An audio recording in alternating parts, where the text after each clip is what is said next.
Dulu nggak tahu istilah shutter, nggak tahu istilah bukaan berapa. Saya tahunya bukaan itu waktu istri saya mau melahirkan aja.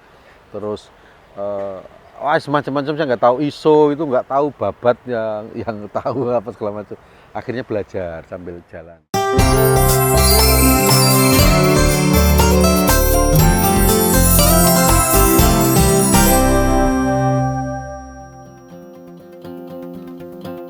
Halo, saya Anang Batas. Saya adalah seorang pembawa acara atau MC. Kadang-kadang juga diminta untuk menjadi komika, stand up komedi. Kadang-kadang juga apa ya? Ya pokoknya banyak hal ya, kreatif konsep segala macam. Tapi akhirnya sekarang banyak aktivitas di dunia fotografi. Sebenarnya saya tidak pernah memproklamirkan sebagai fotografer. Tapi kalau sedikit cerita tentang dunia fotografi, sebenarnya karena pandemi lah. Pertama kali mengenal fotografi itu memotret erupsi Merapi tanggal 19 Januari 2021. Akhirnya kebablasan, hampir seminggu 3-4 kali itu ke Merapi untuk motret erupsi setiap malam sampai pagi begitu. Lalu dikenalkanlah dengan satwa, dengan burung. Akhirnya sampai sekarang saya bablas dengan dunia fotografi burung, meskipun sebenarnya lebih kepada kepuasan batin. Saya fotografi itu pelarian.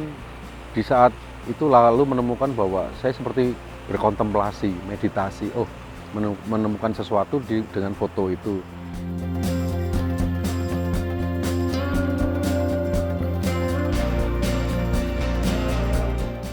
Karena burung itu yang paling kelihatan, yang paling menurut saya memang atraktif.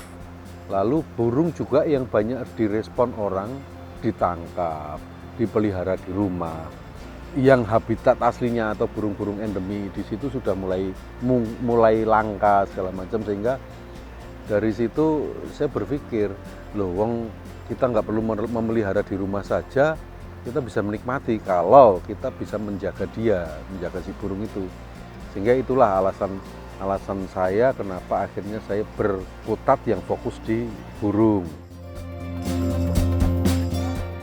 Ada beberapa pengalaman menarik saya ketika berinteraksi dengan burung. Yang pertama itu saya punya pengalaman ketika motret ya, diajak motret pertama kali burung. Saya nggak tahu ternyata motret burung itu ada ada cara-caranya. Nah, yang pertama waktu itu saya nggak tahu kalau pakaian itu juga tidak boleh ada warna-warna tertentu begitu.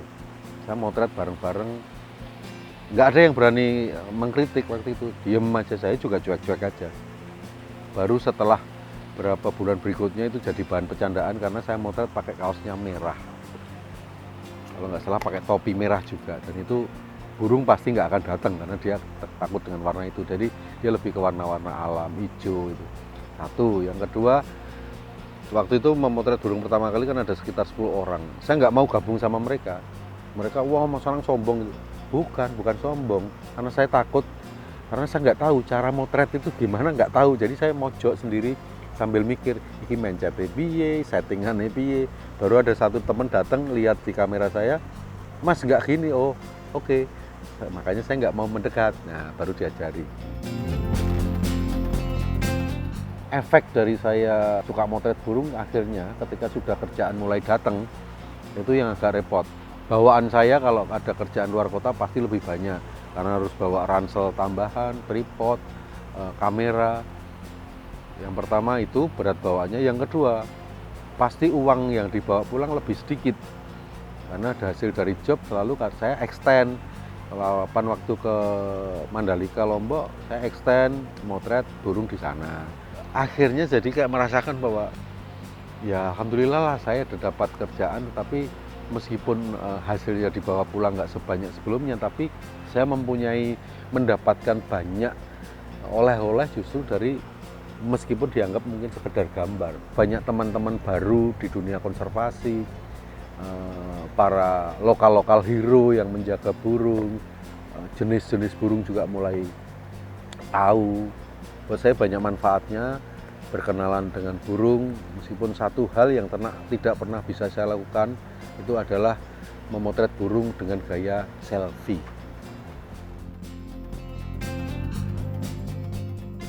Memang foto-foto selama ini saya nikmati sendiri selain saya share di sosial media ya, Instagram, Facebook, Twitter segala macam. Tapi buat saya ya itu sekedar saya menularkan dulu aja bahwa sekitar kita banyak keindahan alam. Lalu sampai akhirnya saya berencana memberanikan diri mau berpameran.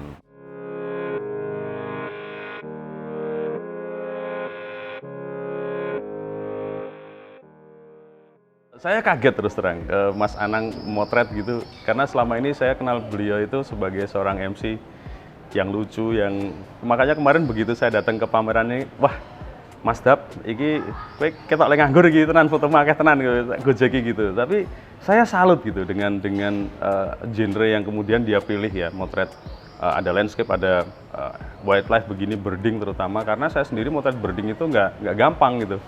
Sehingga bisa menghasilkan foto yang lebih dari 450 sebenarnya, kemudian dikurasi menjadi 450 foto, itu istimewa bagi orang yang baru belajar gitu, menekuni itu. Dan itu butuh konsistensi, butuh persistensi yang dia harus setiap hari melakukan supaya menghasilkan foto yang layak untuk dipamerkan.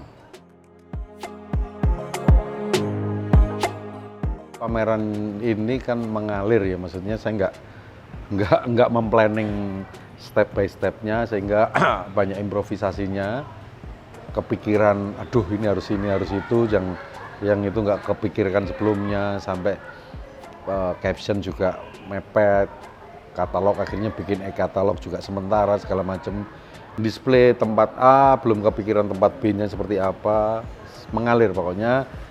Jadi tingkat stresnya semakin kuat, apalagi secara fisik juga mungkin ya usia, sehingga agak sempat drop juga berapa hari sakit.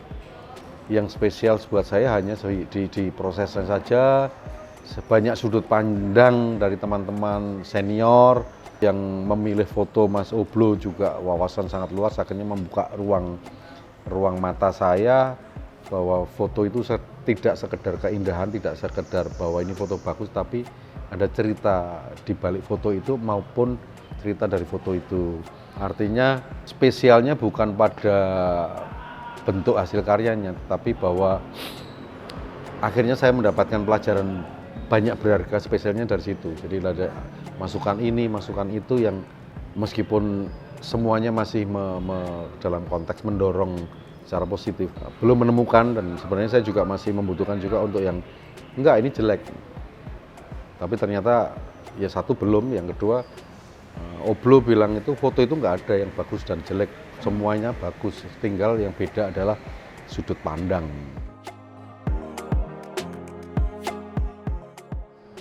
Kalau sisi teknis saya lihat foto-fotonya tidak ada yang salah secara teknis gitu, jadi fotonya benar, artinya Mas Anang belajarnya juga pasti serius gitu, nggak mungkin main-main. Karena beberapa foto yang terkesan memang sulit-sulit ya, seperti ada beberapa foto di sini saya lihat, wah ini nggak gampang ini.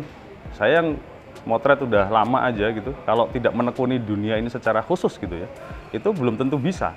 Sehingga ini pasti Mas Anang dia belajar dengan serius, dia menguasai teknik dengan serius, tidak main-main gitu, tidak sekedar dia mengisi waktu luangnya, tapi punya purpose ketika dia motret. Aku pengen sesuatu, meskipun itu sifatnya hobi gitu ya, sehingga bisa menghasilkan karya-karya yang istimewa seperti ini gitu.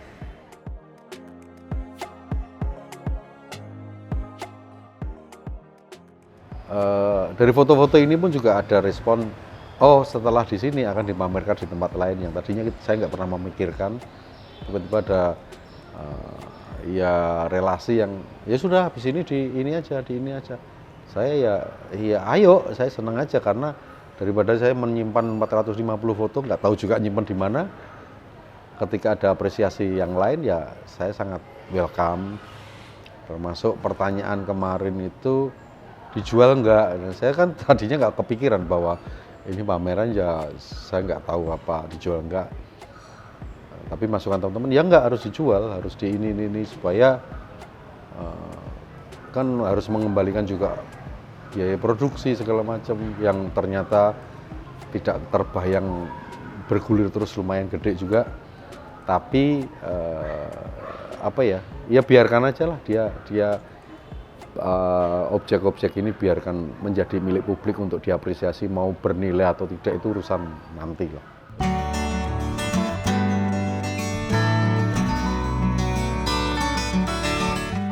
Kalau sekarang kan tema judul fotonya kan fotodidak, terperanjat tak terpanjat, itu kan seperti yang sudah saya selalu ceritakan, yaitu perjalanan sehingga memang mayoritas foto burung.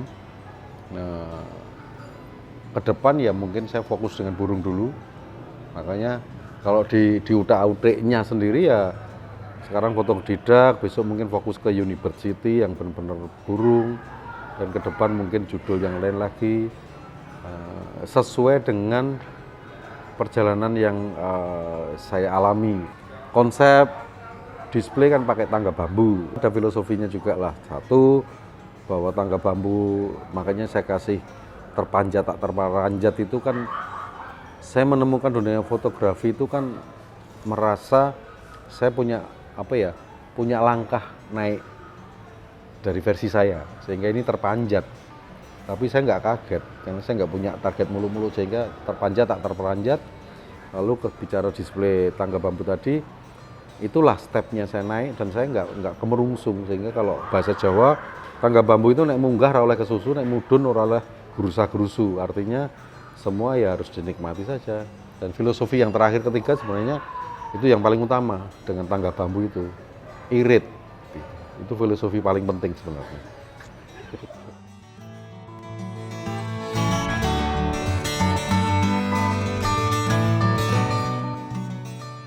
Harapan besar untuk apa yang sudah saya kerjakan ini, yang pertama memang untuk saya sendiri, ya saya punya bahwa ini secara ekonomi, yang pertama ya berefek ke saya sendiri maupun juga masyarakat yang terlibat di dalamnya. Ini tidak semata-mata ekonomi dalam arti saya harus kaya raya dengan hasil itu, tetapi saya masih akan bisa meneruskan gerakan ini kalau saya punya uang. Nah, dari uang itu kan, kalau misalnya saya melakukan tanpa ada hasil, yang dikhawatirkan adalah saya akan merasa sakit karena saya tidak bisa melakukan gerakan selanjutnya karena saya nggak punya apa-apa lagi. Harapan yang terakhir, harapan besar itu ya pembangunan memang tidak bisa dipungkiri untuk dilanjutkan berjalan bertubi-tubi. Tapi ya mohon untuk tetap menjaga, untuk memikirkan alam itu tetap bisa lestari. Artinya ada keseimbangan antara infrastruktur yang harus memang tidak mungkin untuk tidak dilanjutkan, tetapi juga jangan sampai asal. Ya, fotografi itu dia menjadi sesuatu yang bagi saya membuka banyak peluang. Dia menjadi sesuatu yang selain menghibur juga menghasilkan sesuatu yang lain gitu ya. Baik dari segi finansial, baik dari segi popularitas misalnya katakanlah, itu banyak sekali yang bisa dihasilkan. Pesan saya kepada teman-teman yang masih muda, kita memotret hari ini itu untuk masa depan. Jadi memotret dengan serius, belajar dengan baik, lalu be the best, be excellent, tidak ada ruginya, karena kita tidak akan pernah tahu bahwa punya kemampuan itu akan menguntungkan kita di masa depan.